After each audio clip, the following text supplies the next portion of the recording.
Welcome to our monthly Plato Society Colloquium. For those of you that are guests and not members of the Plato Society, Plato stands for People Learning and Teaching Themselves. We offer more than 60 classes in study discussion group format over 3 semesters. It's kind of like a seminar format. And we cover a wide range of subjects from history to science to the arts. We have other activities like this colloquium series, trips, bridge, ad hoc discussion groups, art and music activities. So feel free to check us out on theplatosociety.org or sign up for some information on the way out. Last month, many of you enjoyed Professor Dean Erwin Chemerinsky. Next month, on Thursday, November 21st, the week before Thanksgiving, our speaker will be Cortez Cooper of the Rand Corporation, who's a prominent expert on China with a background in military intelligence, economics, and he'll discuss the current situation with China economically, militarily, and the situation in Hong Kong and Taiwan and what it holds for the future. But today we're excited to have Kamy Akhavan, who's the Executive Director of the USC Center for the Political Future. Kamy is the former CEO and managing editor of Procon.org, which is the nation's leading source of nonpartisan research on controversial issues with more than 35 million annual users. It's also provided course material for 2 of our Plato SDGs a couple of years ago. You may have heard or seen Kamy on radio or TV or in the press, and he's here to explore with us why people have a hard time being civil when they discuss politics.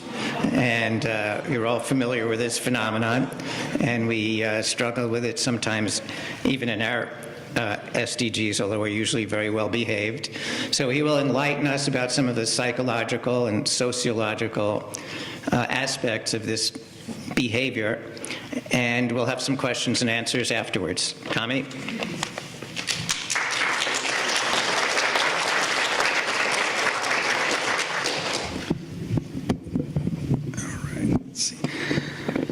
Hello.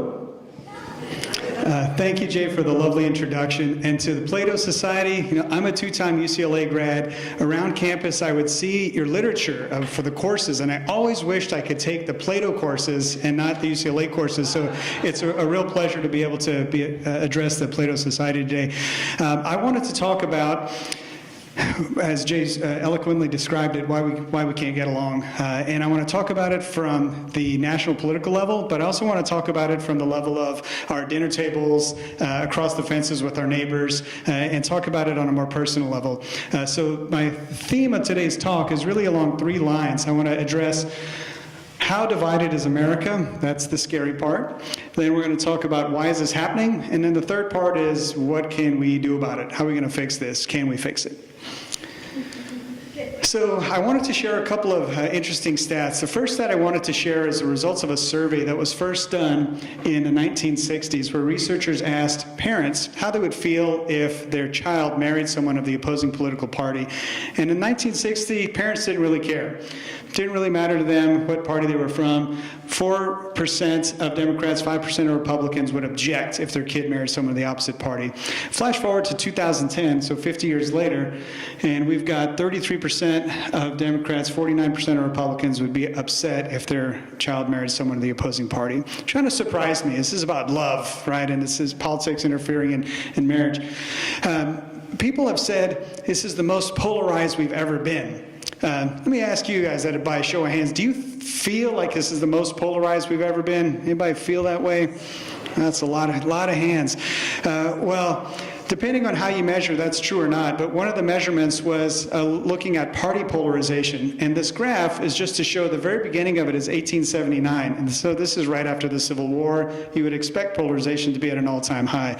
You see it drop down, and right in the dip is the war years, World War II. We rally, come together as a nation, but then we start to, you see the opposite trend, and it ends here in 2009, where we have surpassed where we were right after the Civil War. And so by that measure, yeah, this is the worst that it's ever been. And it often feels like this, where when we have conversations, that someone's screaming in your ear, and what happens as a result of that, we see across our society, people become apathetic, they take pride in not participating in our political system, they take pride in not voting, and of course this is not a good behavior. Our system was designed to be interactive, and if it's not, then it's not really working. So that's scary, but I wanted to give you some more bad news. I always start with the cons, so there's a lot of bad news here. I wanted to share some studies. This is from the Pew Research Organization, and the bottom line of this graph is to show how in 1994, where was the average Democrat, where was the average Republican, and has the party become more left or more right? So in 1994, the median Democrat was 64% of Republicans were to the right of the average Democrat. Go forward to 2014, and 92% of Republicans are to the right of your average Democrat. So that's become more right.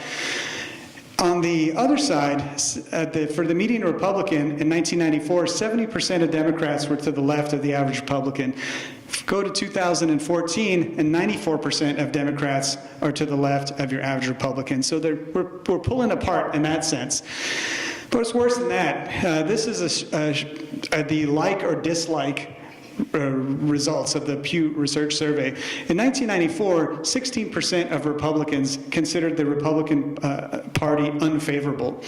2014, 38% of Democrats see the Republican Party as unfavorable, but worse than that, 27% of Democrats consider the Republican Party to be a threat to the nation's well-being. So that's about 1 out of 4 Democrats see the Republicans as a threat to the country.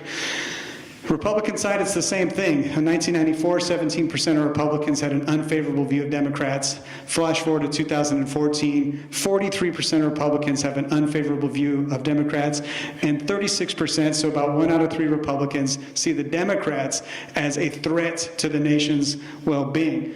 I don't know about you, but when I feel threatened by something, I don't invite them for dinner, right? And so that's bad. This one to me shocked me the most. This is from this year. The survey, do you think we'd be better off as a country if large numbers of the opposing party and the public today just died? And the result is 15% of Republicans and 20% of Democrats agreed with that statement, which was a shocker, right? So we knew it was bad. We know it feels bad. We see unfriending on social media. We see sometimes relationships with our loved ones, our siblings, our neighbors, not working out. And these stats are reflections of that feeling. So I want to share those bad news, but I'm going to keep the bad news coming, folks. I'm sorry, but this is, I want to paint a picture here where we are, and it's not pretty. I want to talk about the competitiveness of American elections. So in 2016, of the nation's 3,113 counties, so just over 3,100 counties across the country, 303, so 10% were decided by single-digit margins. So these are considered competitive elections where the margin of victory is less than 10%. In 1992, instead of 303 counties being competitive, we had 1,096 counties. So we went from 1/3 of all counties being competitive to about 10% of all counties being competitive. Less competitive, right? During that same period, the number of extreme landslide counties, those decided by margins exceeding 50 percentage points, that's a landslide, right? Those exploded from 93 in 1992 to nearly 1,200 in 2016. So these elections are becoming increasingly uncompetitive, increasingly predictable. We're seeing the real action in elections happening at the primary level, not so much in the general elections. And so it matters where you live. I'll show you this as an illustration. This first one shows where counties where the president won by 20 plus points. 1992, you see some numbers here. Go to 2000, you see more and more counties. Go to 2008, more and more counties. In 2016, it's pretty much all you see are those types of counties where the margin victory is greater than 20 points. It looks like Rorschach blots here, but I'll just briefly explain what this is. This is showing congressional voting behavior in 1949. On the very top corner, you see all the gray lines are when one party is voting with the other party. You see a lot of interactivity between the parties. And you see over the years, and it goes down and then up and then down and up, you'll see that the parties are pulling apart and apart and apart. And then back here in 2011, the last time this graphic was updated, you see that they're very distinct color bubbles, right? The red and the blue are very distinctive. There's not a lot of cross-party voting. So the end result is where are we? What does it feel like? And for a lot of people, a lot of my Republican friends, they see the country this way. They see the real America as this great big mass in the middle, and it's really the Pacific states of America. It's California, Oregon, Washington, maybe a little bit of Arizona, Alaska, Hawaii. That is the liberal states, and then the Republic of New England. They're almost different countries, but the real America is in the middle. For my friends who are Democrats, they see the country a little bit more like this. And for all of us, we may feel like this. We're getting these competing messages, and we're not really sure how to think. We're just throwing our hands up. Our democracy is asking a lot of us these days, and it's hard to make sense of it.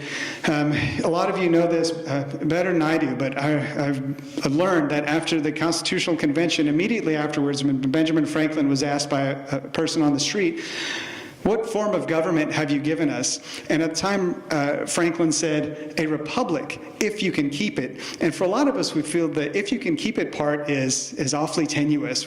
This is a 240-something-year-old experiment in democracy.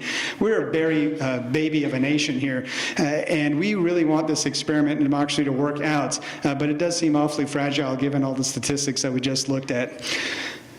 Okay, so I'm done with painting the awful picture. Now I want to focus on some different things, which is, how did this happen? Why are we in the state that we're in? And I want to focus, for me, I've been studying this issue for about 20 years now, and I can just boil it down to two words. It's nature and it's nurture. Why is this happening? And we can get way in the weeds on both of these fronts. I'm going to start with the nurture side. And in a nutshell, your own political ideologies are formed by a lot of things, but it's family, peers, society, or beliefs. That's the nutshell version of it. So take that as a given, and let's talk about some of these factors. So this is a tremendous amount of information. I apologize for the overload here, but that's kind of my style. I'm going to give you a ton of information, and if you want to see any of this stuff, I'm happy to share this presentation with you by email, no problem. But I wanted to talk about, one, how the unifiers in our country are disappearing. Remember the Greatest Generation. This was when we looked at that chart at the very beginning. We saw that the nation rallied. We had less partisanship in our country around the 1930s and 40s because we were coming together. The people who fought in World War II are increasingly dying off, and so these people who provided these great sacrifices, the ones we looked up to, revered, those models are less visible in our society. We don't have a common enemy anymore, right? We don't have the great Soviet Union to make us all feel more American, to sort of identify against them. It's not that anymore. Now there's a whole variety of actors. Oh, it's China, or it's Russia, or it's the Mexicans taking our jobs, or whatever it is. There's a whole variety of factors that are making this unifying effort disappear more. Also want to talk about the shrinking public square. I work with students a lot. Some students don't go to the grocery store. Why? Because you can go to Amazon and order your food delivered right to you. Your groceries, all your meals. You don't need to leave your house. We see that in union and church participation, both at all-time lows, right? A lot more people are secular. They don't bother going to churches or synagogues, and union participation obviously low. Look at factors like retail. Retail sales are down in stores. Malls are dying off. Movie attendance, concerts. People are not congregating in the public square as much as they used to. So we're not exposed to people who look different, act different, talk different, think differently than we do. We look at the influence of money in politics. We've seen significantly more money being spent in this arena. We see less fraternization among politicians. It used to be that politicians lived in the District of Columbia. Now, if you know elected officials, ask them how much of their time is spent fundraising. You'll get at least 40%, maybe up to 60%. They will get together in these rooms in DC, not in their offices. It has to be off-site, and they basically dial for dollars, and that's what they do. They're spending about half of their time fundraising. And then we see mega donors with outsized influence. It's not just people who are investing to influence elections in their own regions, but they're investing to influence elections in other states, battleground states, key areas where their money might make a difference. And now politicians, instead of living in DC, they'll show up on a Monday or Sunday night. They'll show up for their Monday votes. As soon as the votes are done on Thursday, they leave on Thursday night. So it's a Monday to Thursday event. There is no, let's go to the baseball game together, or hey, let's go have drinks, and maybe our spouses, we can all go to a movie together. That doesn't happen so much anymore. So that's the money in politics factor. Talk about political infrastructure. We've heard a lot about gerrymandering, certainly a factor. Whoever the party in control is obviously going to try to skew how the districts are gerrymandered to their own benefit. We're seeing this erosion of this precedent for bipartisanship. We see the parties increasingly focused on the primary victories, that the primary is really what matters. And who shows up in primaries? Typically the more extreme voters. And primary voting rates are somewhere around 15%, right? There's not a lot of participation. I live in the city of Torrance. They were patting themselves on the back for exceeding 12% in a primary vote, which is awful, right? We're the leader of the democratic world with 12% voter participation. It's pathetic.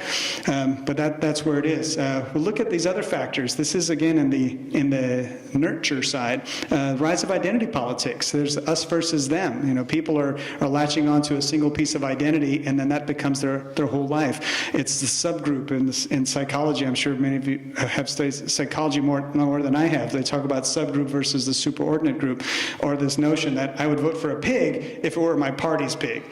We'll look at things like the internet. A lot of people are pointing to the internet as part of the problem, right? If you go into Google and you start typing something, you know how it kind of predicts what the rest of what you might type is. That varies. Mine will look different than what yours will look like, and it has to do with our search history.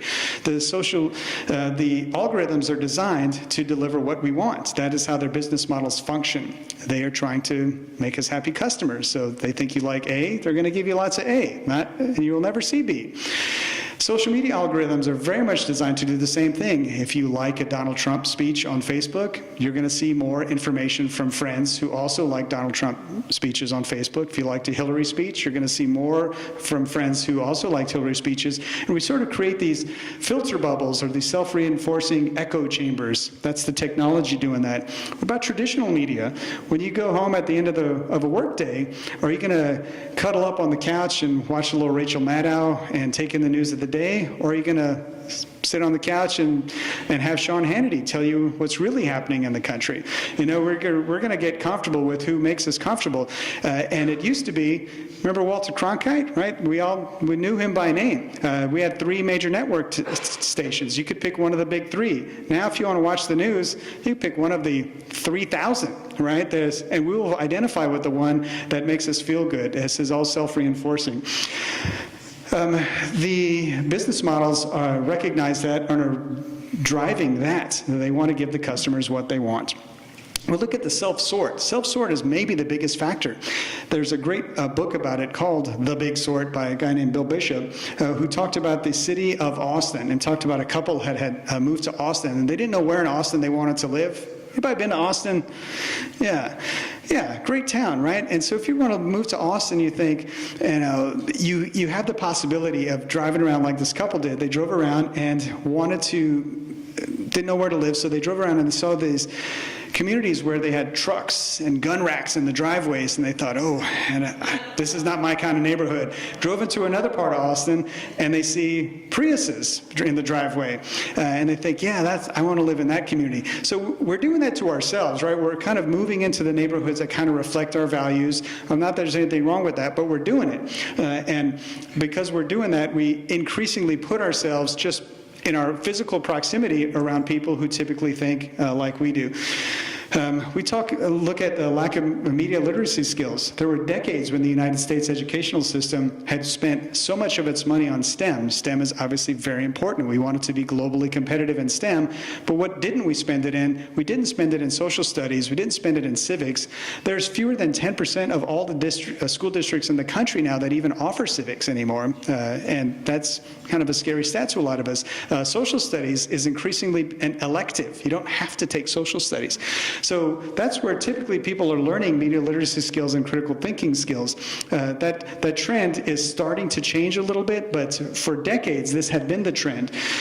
So we also look at factors like economic insecurity. When times are bad, people will try to point the finger at areas for blame. That's just, it's generally happened across history, across cultures and societies. And then think about the compound effect for all these things that we talked about. All these identity politics, internet, traditional media, self-sort, money in politics, infrastructure, public square, common unifiers, insecurity, lack of education, all these things put together, and it's, if you study accounting, it's a compound effect, right? So I gave you all of this bad news at the beginning and to understand the why of it, and now you can see, like, this is why it's happening. It's all those factors. But it's also, that's the nurture side of it. It's also happening because of nature. And this is a part that, to me, is perhaps the most interesting thing. When at ProCon, and Jay knows this very well because we worked together at ProCon, but at ProCon we tried to find peer-reviewed studies, only peer-reviewed studies, that tried to find if there was a physiological difference between conservatives and liberals. And at the time that topic was introduced, I thought it was ridiculous. There's no way there's differences in brain structure at all.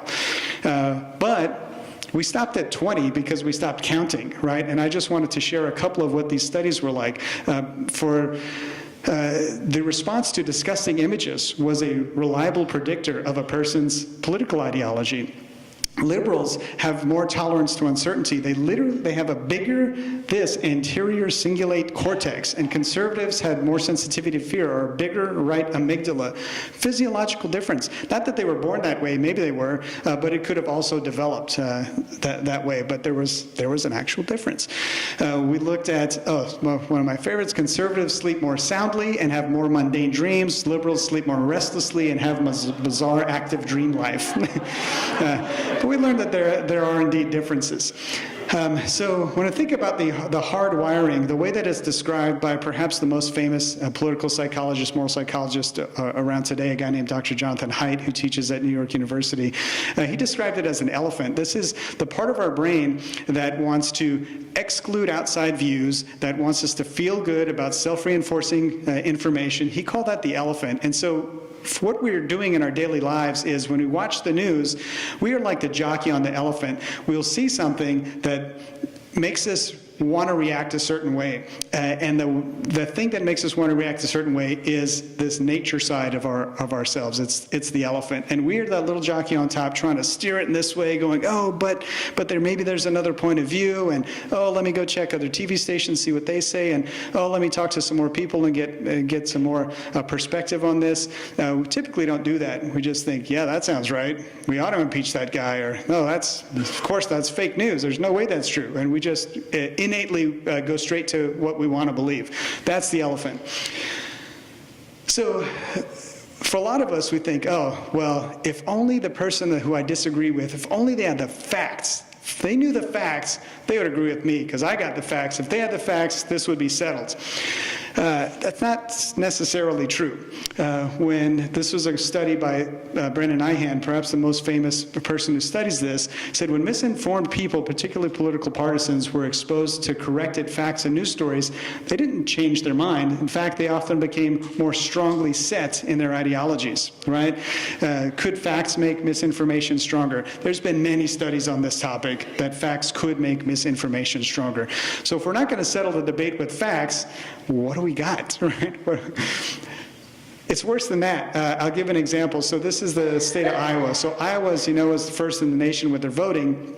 They're pretty politically sophisticated relative to other states, and 1,000 Iowans were given a quiz on welfare. When they were given the quiz, half the people who took the quiz were confident that all their answers were right. Half of them thought, I got this, they're all correct. In reality, 3% got more than half right. There's a big gap between their perception and the reality. The ones who were the most confident that they got them all right were the ones who knew the least about welfare. And do any of you feel that way, that the person who knows the least is often the one who talks the most, right? Right? Yeah, right? So it's hard to be optimistic about the effectiveness of fact-checking, and a lot of news organizations have spent a lot of money on fact-checking, but it might not be working. People tend to interpret information with an eye towards reinforcing their own pre-existing views. It's called motivated reasoning. It's called confirmation bias. That's basically the elephant. That's what we're up against. But let me ask this. So how many of you have a undergraduate college degree? Probably almost everybody in the room. Okay, how many of you have a professional degree or an advanced degree? Oh my gosh, a lot of degrees. Well, guess what, guys? You're the worst. You're the worst at this with the facts. And you know why? You may be right about 90% of the things, and this is not my opinion. These are studies that are concluding this. You may be right about 90% of things, but you are exceptionally good at rationalizing at the 10% where you're not correct. And so the most sophisticated people had doubled the resistance to facts compared to the average. And just as a couple of examples, so highly educated left-leaning Marin County moms insisting that the MMR vaccine may cause autism, and we know it doesn't. Highly educated right-leaning Oklahomans insisting that scientists are divided about whether or not humans have influenced climate change. Scientists are not divided on this point. So I thought that was interesting. So why are we so deceived? Some people say, oh, it's the cable news, or it's the lying politicians, it's social media, it's bad actors trying to mislead us. It's all of those, but mostly it's confirmation bias, it's motivated reasoning, it's the dang elephant, right? It's the elephant.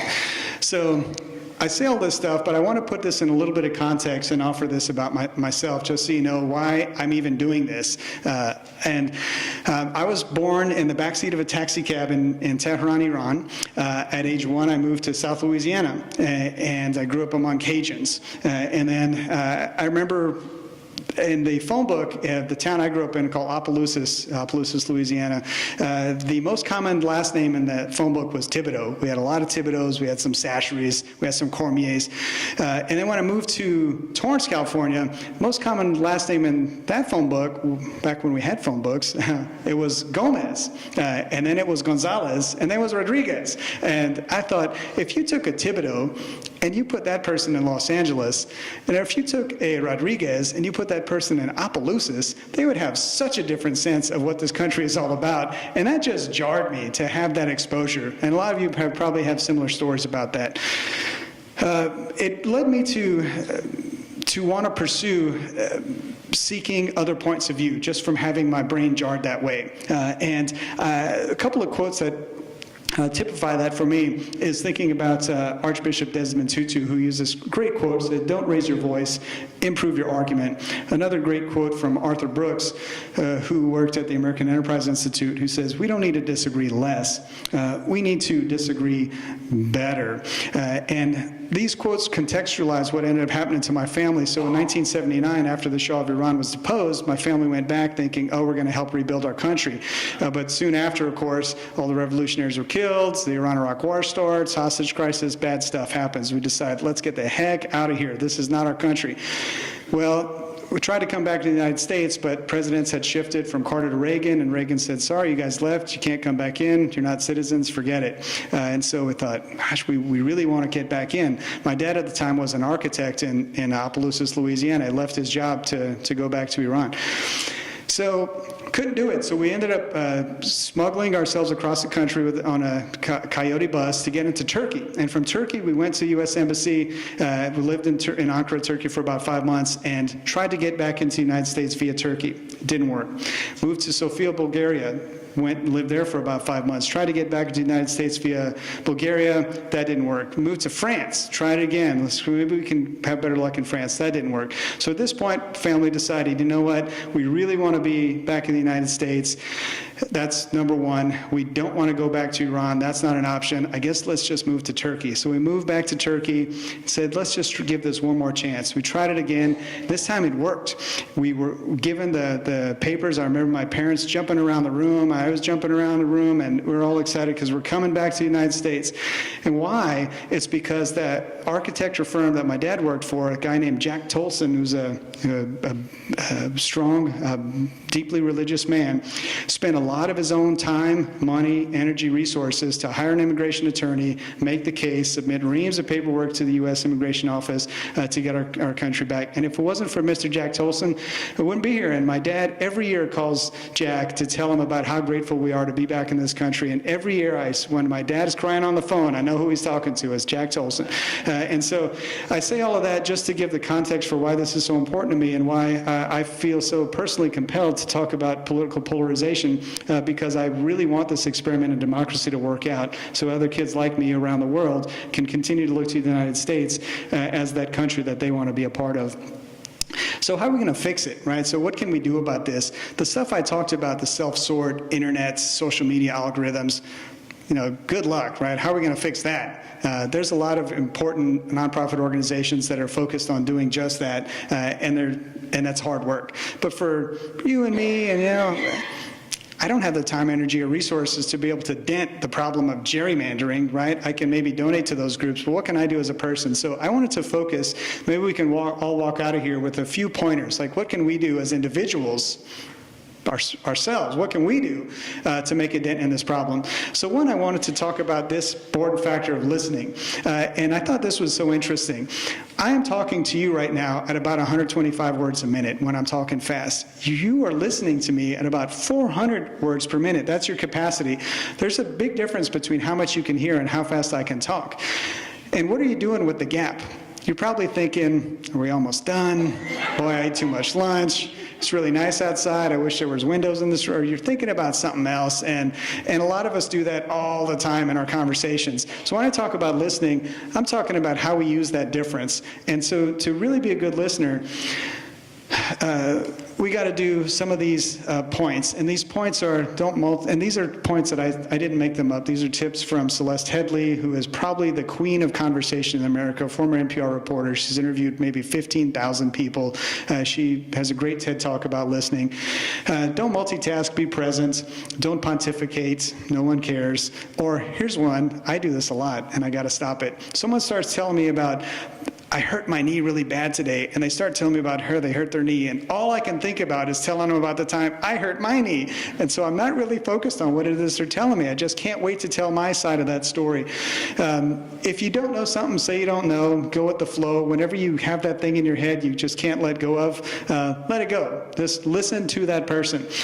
Don't equate your experiences with theirs. All experiences are individual. It's not about you. I need to learn that one. Try not to repeat yourself. Stay out of the weeds. And be brief, right? So these are just some tips. And I say listen because at the end of the day, what is it that we're not doing as people? We're not understanding one another. We're getting in these really heated conversations, and a lot of times what we are not doing is just listening to the other person. I've trained myself now, not that I'm great at it, but I've trained myself to think if there's a problem in the communication, it's probably not them, it's probably me. I'm doing something wrong. I'm not listening. I'm not hearing what they have to say. If you can think maybe I'm the problem, which is hard to do, but if you could think that, it takes humility to do it, but if you could think maybe I'm the problem, then I think we'll be a step closer to having this work out. The other one I talk about is slow thinking versus fast thinking. There's a guy who a psychologist who won the Nobel Prize in economics, which is the only time it's ever happened, because he talked about this notion of thinking slow and thinking fast. And this basic difference is thinking fast is what the elephant wants to do. It wants to quickly assess the situation. It's an essential life skill. We have to do it to function as human beings. However, it often gets us in trouble. And so what he says is slow thinking is really just applying filters. So when you want to believe something, challenge that thing that you want to believe and say, let me think about it a different way, or what is the source of this information, or maybe I should talk to somebody else about it, or let me think on it before I get back to you, or you apply some filters to your thinking and slow it down. So slow thinking. Or as Penn Jillette says, if there's something you really want to believe, that's what you should question the most. And this applies to fake news, right? So a lot of times we become susceptible to fake news. All of us have probably spread something as fake news because we really wanted to believe it. You share it, and then after you share it, you realize, oh man, that was from The Onion. Now I told everybody, or some other parody site because it just sounded like what we wanted to hear. The notion of fake news is not new. This is Jonathan Swift from 1710. Falsehood flies and the truth comes limping after it, right? The Aspen Institute said fake news and propaganda were as rampant in the 1930s as they are now. In fact, false stories, from their study, false stories reach 1,500 people 6 times faster than something that was true. And of course, we see that through Hillary Clinton adopting her alien baby, which is obviously not true. So another way, so we talked about listening, we talked about slowing the thinking process down. Another one is seeking opposing views. And this one for me is interesting because here's a picture of Gregory Peck in To Kill a Mockingbird. He said, you never really understand a person until you consider things from his point of view, until you climb into his skin and walk around in it. It's probably a lot of our favorite books. But I want to talk about it in the context of moral algebra. So Ben Franklin, who I quoted earlier, he came up with this concept that he called moral algebra when his friend, this guy Joseph Priestley, was trying to decide whether or not to get married to his own cousin. He didn't know what to do, so he wrote a letter to Ben Franklin and said, what should I do? And Ben Franklin told him, take a sheet of paper, fold it in half, write pro on one side, con on the other, and write all your arguments for and against. And it was a way to apply slow thinking. It was a way to add some objectivity to a very subjective decision.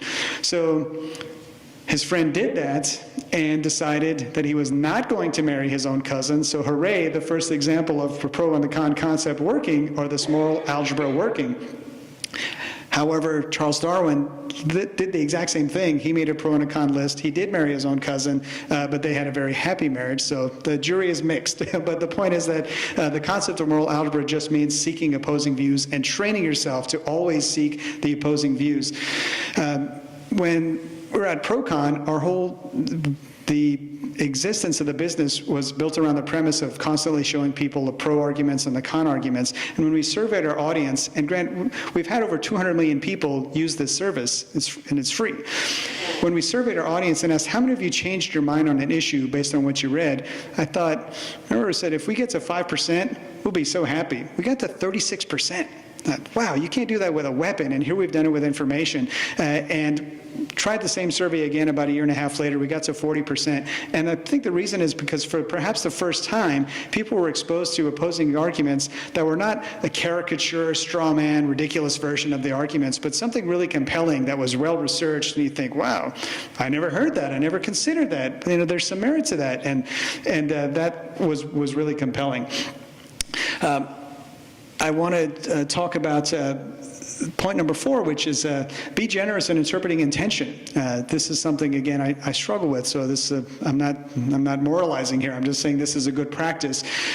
Pretend it's that person's birthday. This is what I do, and this is a true story where someone on the road was driving to me really dangerously, and I felt endangered me, and so I was really furious at this driver and was flipping him off and doing all these things and aggressive behavior, and then as I was getting closer to my house, that car was also getting closer to my house. And then by the time I finally got very near my street and I pulled up to that person ready to just like let him have it with my dirty looks, I realized it was my dentist. I thought, oh man, I would never do that to my dentist. I like my dentist, but here I was doing it because I wasn't being generous in interpreting intention. He probably thought I was the jerk.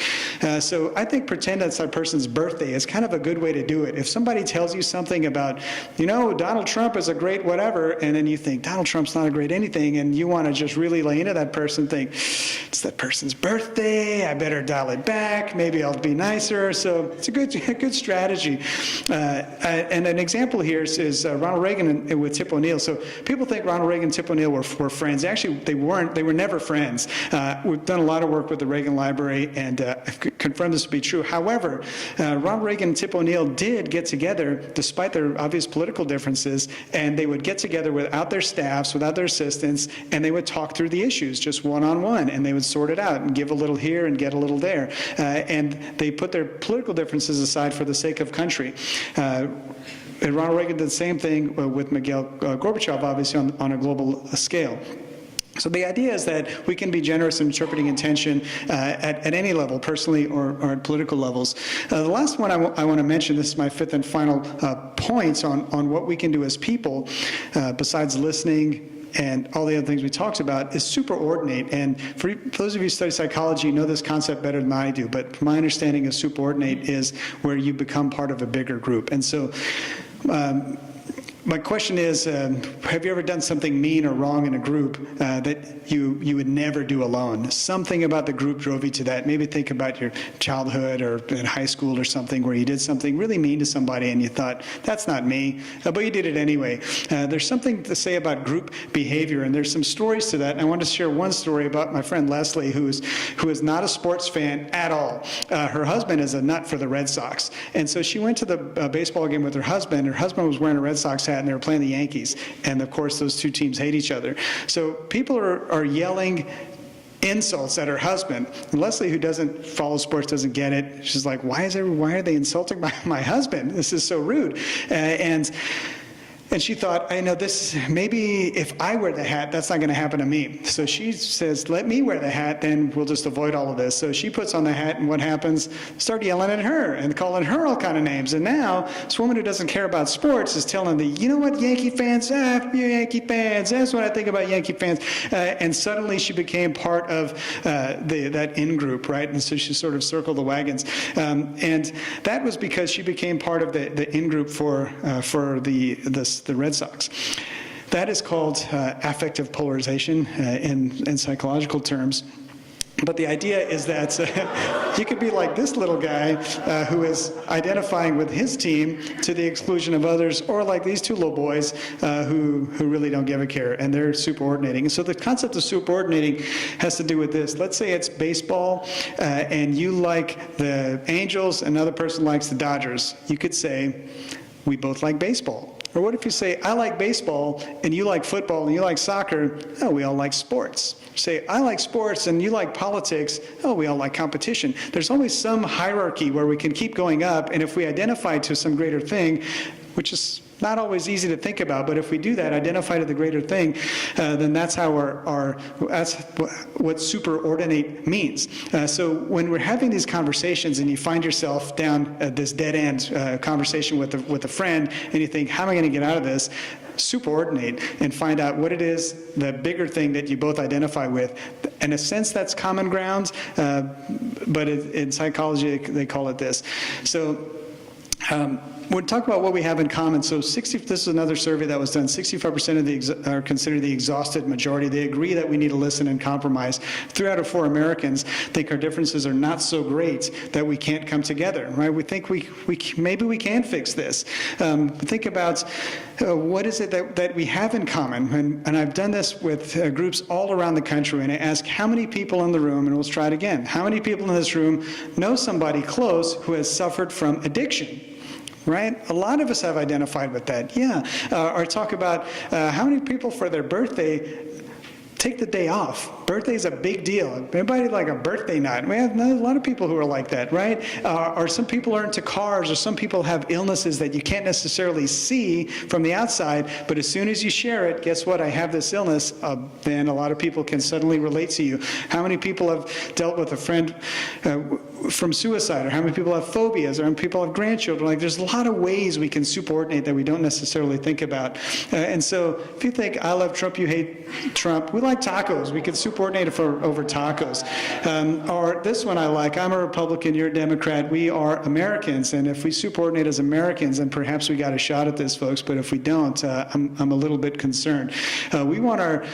We need to steer that elephant. It is not easy to steer. You can imagine. I mean, it's an apt analogy to me. You can try to steer an elephant, and good luck. So we need to work really hard to do that. We need to steer the elephant, this hardwired, motivated reasoning, and work on our nurtured capacity to overcome these divisions so that our Thanksgiving dinner is not like this, and it feels more like a coffee talk, right? More like coffee talk where we're really listening, we're engaged, and And the point isn't necessarily to find common ground and become more centrist. That's not really the point.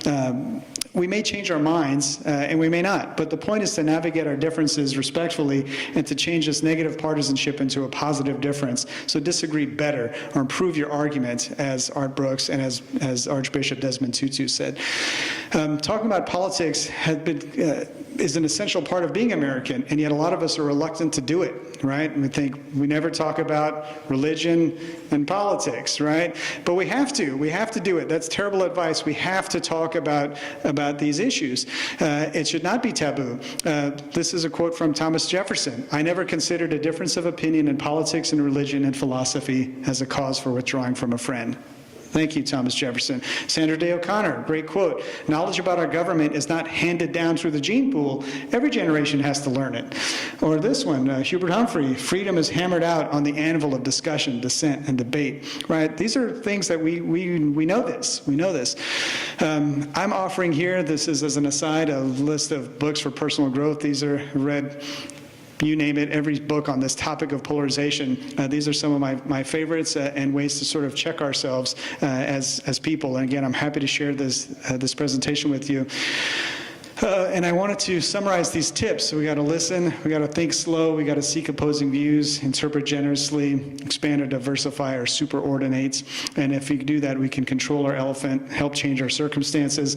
Maybe the only way to overcome this red-blue divide and learn how to ride our elephants like that. So that's the end of my presentation here, folks. I did want to say that I'm thrilled again to be addressing this issue with the Plato Society. I hold your group in very high regard, and I'm happy to answer questions. And if any of you are with companies, corporations that think it would be useful for me to come and talk to your group, we do workshops on these things as well. I'm happy to coordinate workshops for you as well. But for now, I'm really interested in your questions. Thank you, Kamy. We will take some questions now. Thank you. Hang on, we have one right here. Thank you. I would appreciate your opinion and how to deal with the current situation of Zuckerberg refusing to investigate ads, political ads, and allowing them to be full of lies. Okay, so good question about, and really has to do with the governance of private businesses, and we're requiring them to investigate political ads.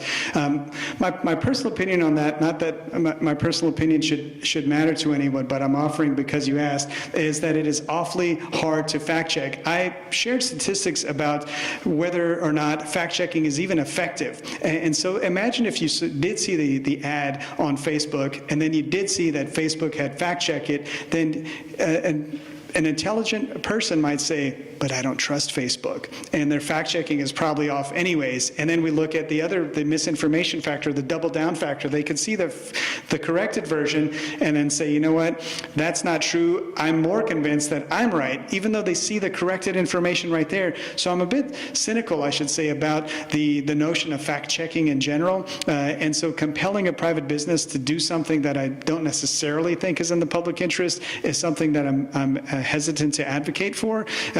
But the notion of transparency is one that I'm open to. And I think if they said these ads were paid for by X, and then if we wanted to, we could go investigate without sort of their judgment or clarification. I personally would trust that more. But I think it's a healthy debate, and I'm all about seeking opposing views, right? And so I'm not saying I'm right. I'm just sharing where I'm at right now. Over here. Yes, sir. Practical tips for us in Plato.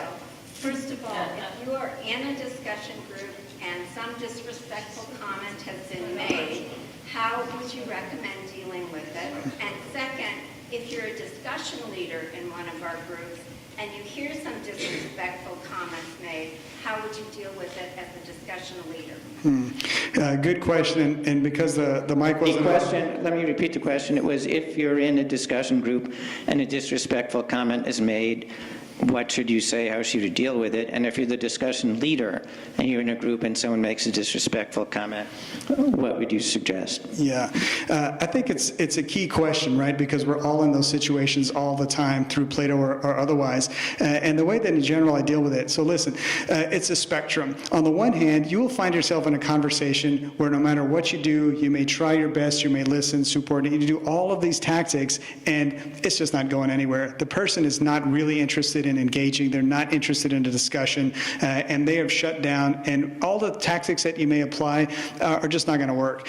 So let's say that that's going to be some portion of it. So as a tactic, we just need to be aware that at some point, disengagement may be the best strategy, and say, you know what, let's agree to disagree on this point, we're going to move on, next point. However, I do believe in modeling, and so if there is a discussion leader, then that discussion leader, based on their own personality and their own whim, might be able to say, to check that person and say, you said X, and does anyone here offended by that comment? And ask the question. The person may not realize that they are being offensive, or they may not realize that it is interpreted as they didn't intend. So one is, we will be generous in interpreting and just seek clarification. Did you mean that? And when I say seek clarification, I don't mean say like, that question sounded racist. Are you a racist? Not like that, but to seek clarification in the form of the way that you phrase that comment makes me think some people may have been upset by it. Is anyone upset? If you are, can you please explain exactly what you meant? I'm listening, right? And so we show that we're listening. So we can model that as leaders in these conversations and try to steer it in a way that's positive. So I would say being generous in interpretation, seeking the clarification, and then if that person does make a comment that you think is rude, then we could present a counterpoint to it and say, offer what is that counterpoint. And if none of those things work, and there's other tactics too, but if none of the tactics work, disengage, move on. There's plenty of other ways we can have productive conversations and not kind of get stuck in the mud. It was interesting to see the comment that you had up there about you don't unfriend somebody because they disagree. I had a new friend send me an email. I can't be friends with you. My question is, what do you say to people that just say, I don't want to talk about it? When you ask them, I'd really like to know what you think. I have a daughter who, as an example, who lives in Berkeley, who is a retired teacher, and I really ask her questions, and they're not always political. Mom, I don't want to talk about it. And I get this from others. What do you say? Yeah, it's a good question. I don't want to talk about it. And so, it's hard to blame somebody for not wanting to talk about it, because we've all been there. We've been on the other side of it, where we'll just get an earful of nonsense from someone else, and we just think, that just ate 20 minutes of my life that I'll never get back, and I had to put up with this nonsense. And so I understand, like, people are afraid to engage because they think it will lead nowhere good. And so I think that reluctance is so embedded, it's so ingrained, it's based on, this decades-long trends that we're seeing. Some people are just never going to be comfortable talking about it. In my opinion, the way that we start challenging that is we start teaching from the earlier ages, and I really mean in high school. So we got to start teaching that when you're forming opinions or expressing yourself, it's good to be challenged, and it's good to build this resiliency and put your ideas in the gym and exercise them and have them challenged and beat up a little bit and see if you can't strengthen your opinions. Because we cannot do, as Van Jones said, we cannot pave the jungle for future generations. We can't do it. So people will have to learn how to be resilient themselves. And so for your friend who's not listening, they may never listen. But I do think bigger picture about what do we do about that, we got to start making it okay to talk about controversy in classrooms. We got to talk about issues in classrooms. We got to talk about issues with our friends and just try to have the conversations, because they may not open up initially, but maybe one day they will. And if we do that, I think generationally we're going to go into a better place rather than a worse place. I'm kind of surprised that is this not working? No, it's not. I'm kind of surprised that you're not inviting Facebook to do some fact checking. In fact, I would hope that they would take down the article and not just put up another article that says it's wrong. Yeah. Do you think it's impractical to do fact checking in the social media?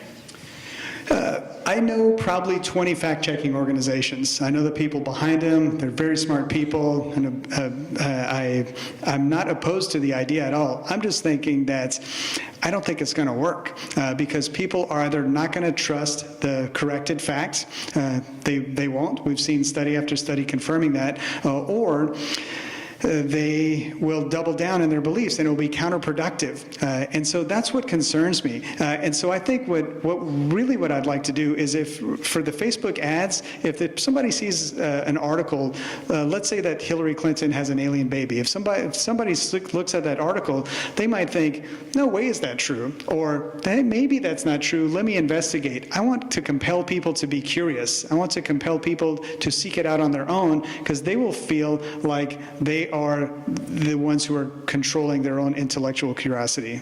Would it be helpful for Facebook to be unable to take that article down after a complaint? I'm really mixed on this topic, and I'll tell you why.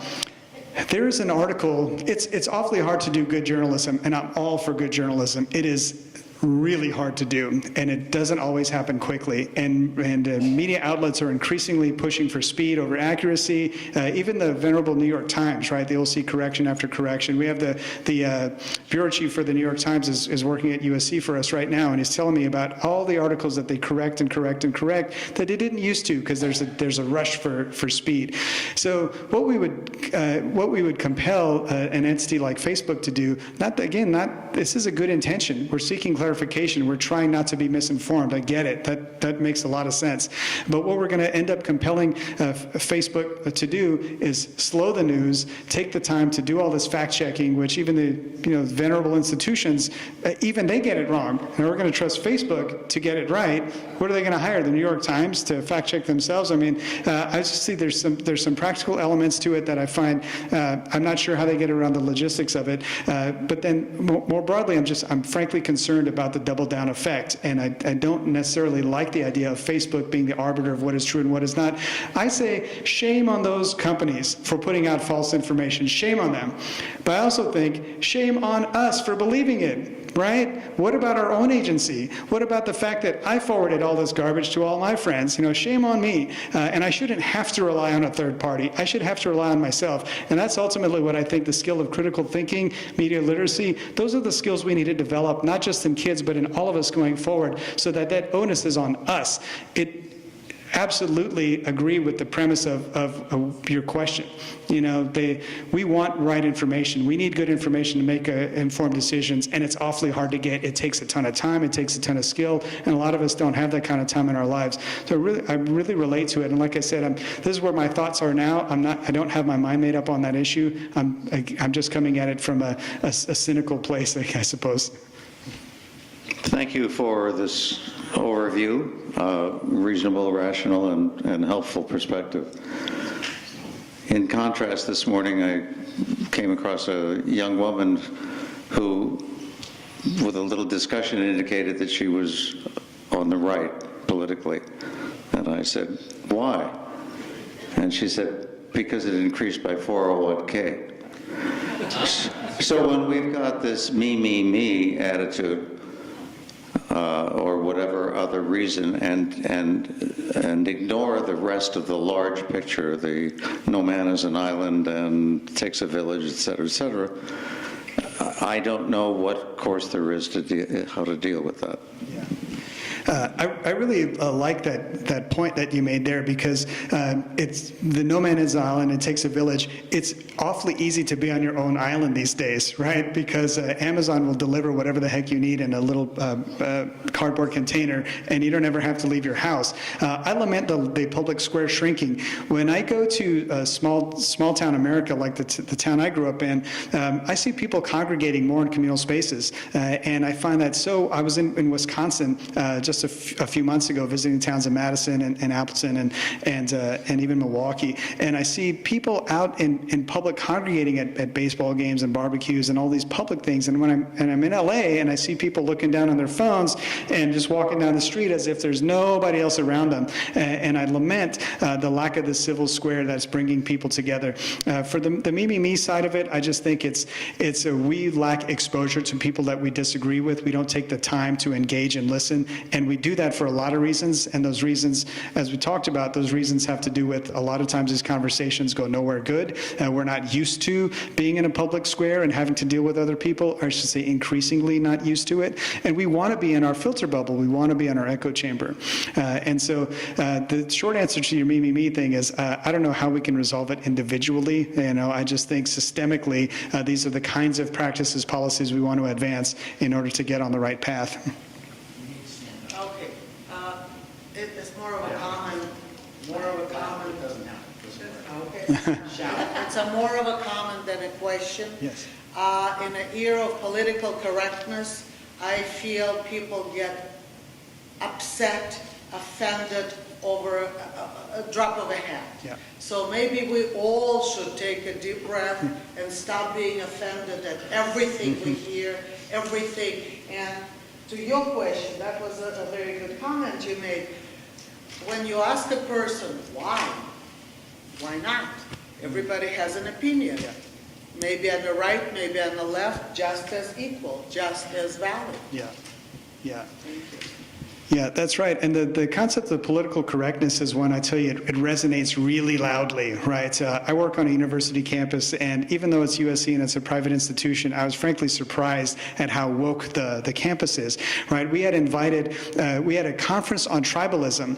We had invited a speaker to come. We invited 25 speakers who were coming. One of the speakers was pro-Trump, which is very reasonable. 42% of the country still supports the president. And one of the professors there, who wasn't even on the same panel, he said, "You've invited that person who's pro-Trump. I'm not going to participate in this conference on tribalism," right? The guy was an expert on tribalism, and I thought it was awful. So your point is well taken. Like, we need to develop resiliency. We need to be able to listen to ideas that are distasteful, that are even abhorrent, and listen and say, but there's another counterpoint, and hear them out, and like I said, put them in the gym. So when I'm dealing with our students, I'm thinking about your ideas need exercise, right? And so we got to challenge it, and it doesn't always feel good to be challenged, but believe me, you're going to feel a whole lot better when you're done with this exercise. You're going to be a lot stronger for it. Over here. Hi.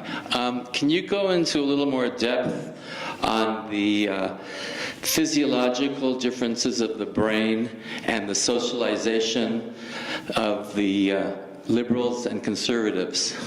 Why such a big divide? What's behind it? I do appreciate that question. So for the physiological factors of it, I'll point to this.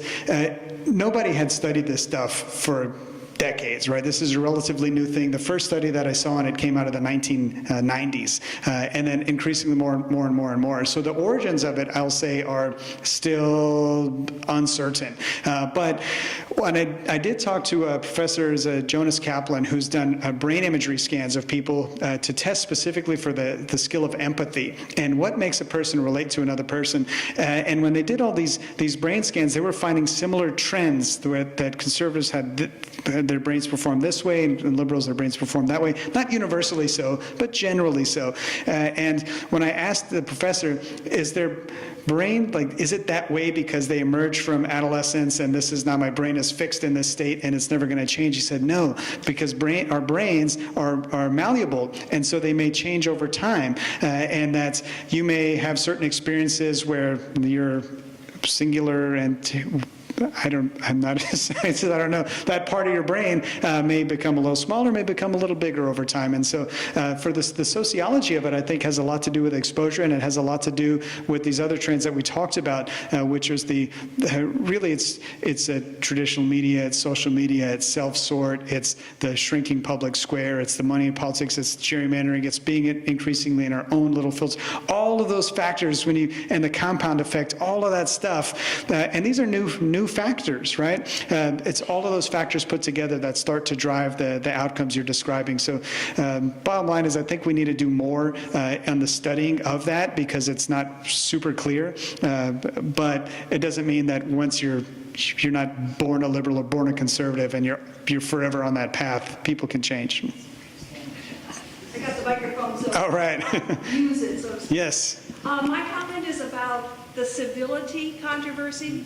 On the one hand, I see that civility is necessary, and on the other hand, I also sometimes feel as if changing the topic to civility is a way of deflecting from the deeper question of the controversy in the first place. So instead of talking about the topic, they say, well, you should be civil, and the whole thing evolves into some discussion about who's more civil and how necessary it is. So I wonder if you could comment a little bit about civility, sometimes used as a substitute for actually listening to the things that divide us. Could you try and speak with the microphone closer? Yeah. And the question was, when people start talking about civility, is that a way of just not talking about the issue?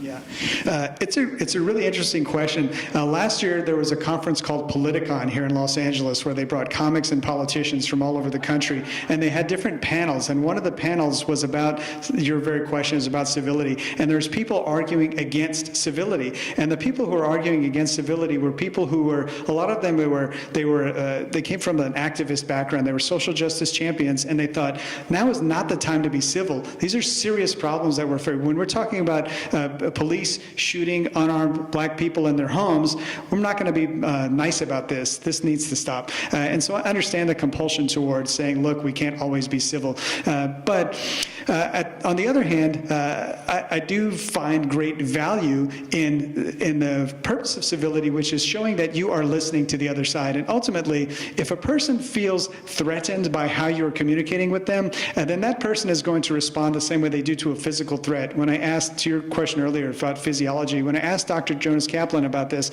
the brain mechanisms that respond to a physical threat and to a perceived verbal threat, it's the same channels in the brain. So when you feel threatened because someone is in your face about this is wrong, and you feel attacked by it, then you are not going to say, why don't you come over for dinner and we'll sort this out? No, you're going to think, this person's attacking me, I'm disengaging, I need to get away, I'm going to fight back and repel and push back. And so I find it counterproductive sometimes, as much as I may empathize with the message that these groups very rightfully are arguing, I do feel that sometimes it is counterproductive.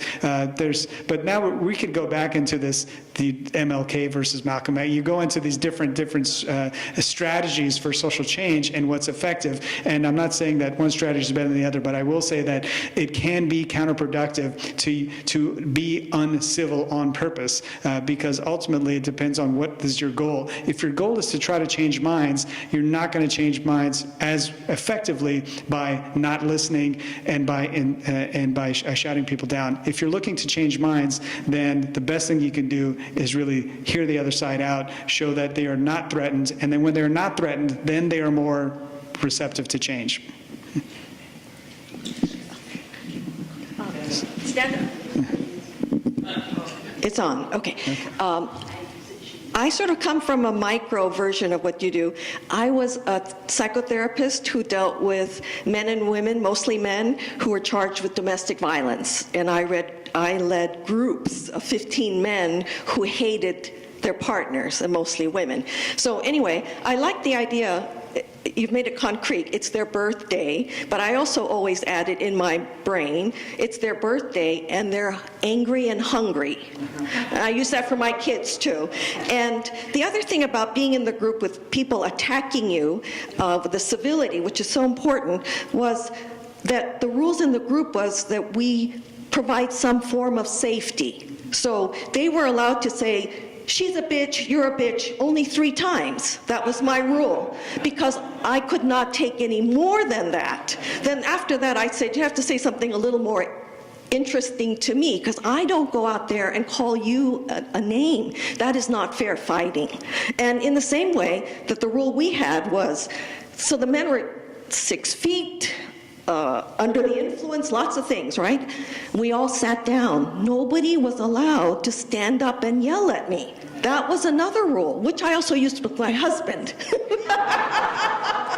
because I had a hard time staying in the same room with him when he was yelling at me. So I would say, if you sit down over there, I can hear it. So my heart is like pounding away when someone's angry at me, because that's what I learned. Anger equals abuse. That's what I learned. I had to learn that anger could be safe. And so I think the civility is that you provide the other person, and it could be a victim who could not hear anything. You know, as soon as someone's angry, they're like, they can't hear a thing. So you're taking that responsibility for the bridge. So I want to say, it's your birthday, and you might be hungry and angry. I'll add that. I love it. Thank you. And for the person who asked about the tactics for the group, what to do in a Plato discussion, were those tips useful? Yeah. Right. Yeah. Thank you. Two quick things. You have a very nice elephant, but I would like to see this, the image of the books. Oh, yes. Sure. And email, that would be also. Of course, yeah. For the books, they're here, and I'm happy to email it to you if the picture doesn't come out very well. And my personal email, I have cards in my pocket. I'm happy to share them so you can keep in touch with me. But if it's recorded, just know my email address is my name @gmail. So it's Kamy Akhavan @gmail.com, and you can certainly write to me there. My cards are for my USC address, and encourage all of you. You're certainly welcome to keep in touch with me. I am very receptive and open and accessible. You'll call me in my office. I'll pick up the phone. It'll be me, not an assistant. I really feel like I don't want to run or hide from anybody. I want to hear it, good or bad. We have a question back here. No, I was impressed by your stories about education and how it's important for educating high school on up. And I was concerned, I wondered what your experience has been at the university level, because there have been criticism, for instance, at Berkeley, where right-wing speakers there was resulting disturbance, and I wondered how SC and other universities around here are handling that, because that seems like a place where progress should be made, if any place, where you tolerate different ideas than your own. Yeah, I appreciate that question. So how does USC handle it? USC handles it, I'd say, they're less woke than a lot of the public schools around the country, but they're still very much a campus that does not tolerate things that it finds offensive. And so by that I mean, I'll recommend two books. So one of them is The Righteous Mind by Jonathan Haidt, and he talks a lot about the moral underpinnings and that people have, liberals and conservatives, and he talks a lot about what is it that compels somebody to say, I find what you have to say so distasteful, so offensive, that we will not give it space on our campus, in our lives. We do not accept a world where this kind of rhetoric is allowed. And his follow-up book, which is called The Coddling of the American Mind, and it talks specifically about what's happening on campuses.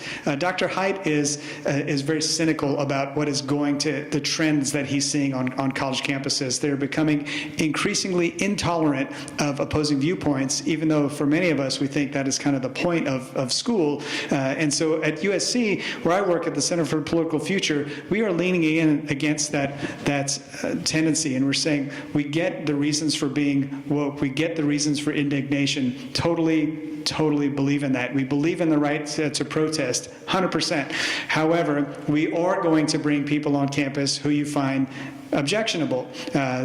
And that's just what we're going to do. And when they come on campus, you're going to listen and you're going to be nice. And if you want to protest. We'll even create a space for you to protest. However, that person's going to come say what they think, because then you will hear it and you'll know the world is full of people like that. And you need to know that, because when you go off into the world, you're going to need to know how to deal with people like that. And so they need to hear the arguments, figure out how they want to combat it in their own lives. But the general trend in college education, I think, is concerning for a lot of people. And there's a lot of foundations that are now focused on what they call free speech. And when they say free speech on campus, that's exactly what they mean, about bringing in speakers and people onto campus to make sure that students are exposed to opposing viewpoints. It is a rallying point for, I'll say, predominantly for people on the right who are looking and lamenting about what's happening in the university system today. So I'll tell you, there's a lot of money and interest going into that specifically. I'm all for it, but I'm also understanding where the students are and that we we got to be able to somehow always bridge those divides, because we have to be, as educators, as receptive to where they're coming from as they need to be receptive to what the world is like outside of what they have already experienced. I hope that answers your question to some degree. We have time for one or two more questions. Thanks. Hi, I'm actually a professional mediator. I've been doing that for 25 years, and we've had some of your authors come speak at the International Academy of Mediators, and we all give a lot of thought to these issues, even though, you know, we do sort of business-to-business kind of professional mediations. We're always wondering how can we contribute to society and get more real dialogue going, and pretty much we're all of the same political views about what we'd like to see happen, but nonetheless, professionally, we're able to, you know, sort of moderate a discussion. I have a very simple question for you. You, on one slide, talked about the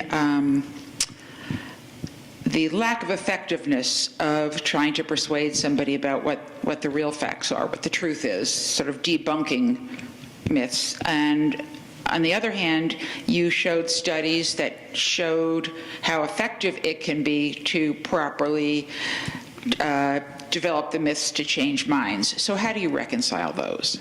It's a great question. So one of the studies, as an example, is they took a person's Twitter feed who was on the left and said, we're going to, in your Twitter feed, introduce a conservative tweet in there, and we're going to measure whether or not this liberal is now exposed to this one Republican tweet or conservative tweet, whether they will become more conservative or move away from that far to the left.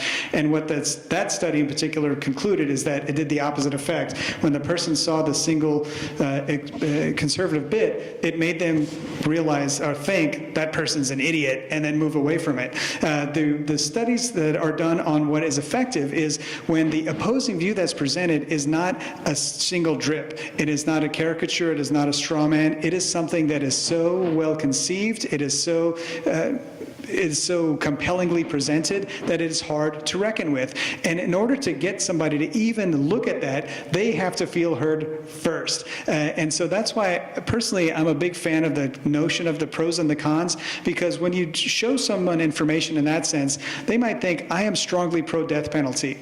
Then they'll go to this website like ProCon. They will see the pro-death penalty arguments that they believe in so compellingly presented with solid research on their side, they'll feel like, wow, I could never make the arguments this well, and they will feel heard. But then while they're there, they see the opposing views, and they're like, well, wait a minute, wait a minute. So even though they feel safe, like you're saying, they feel safe because their side is represented, they also now are open to these other viewpoints. So I think it's how you do it. It's not just the single drip. It has to be respectful and artfully presented in a way to really show them the best of what the other side has.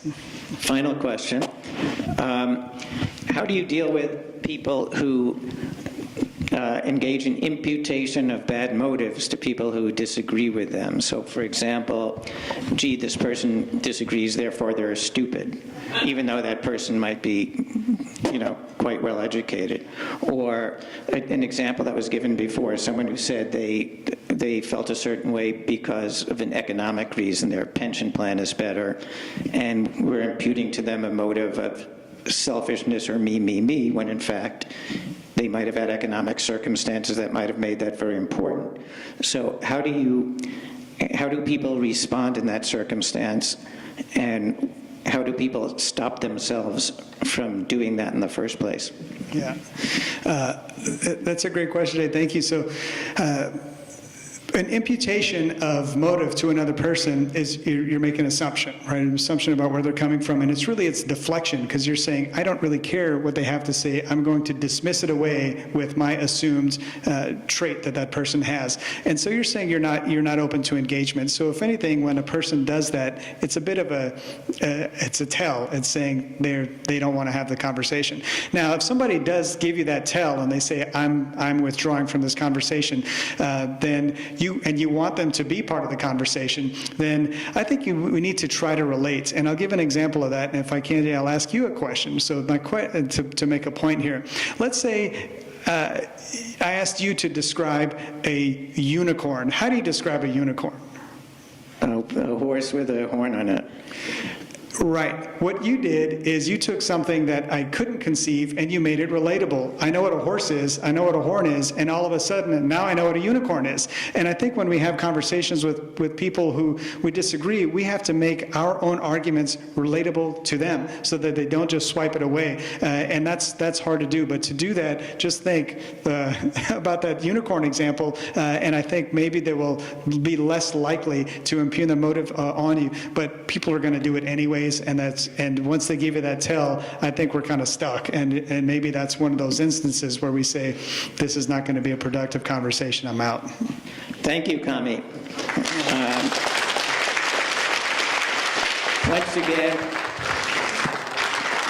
our next colloquium will be on November 21st. That's the Thursday before Thanksgiving. We'll be talking about China, economically, militarily, and the like, and our speaker will be Cortez Cooper of the RAND Corporation, who is a China expert who has advised our military, our intelligence organizations, as well as many others on these issues. So hope to see you there. Thank you very much, Kamy, for that very informative presentation.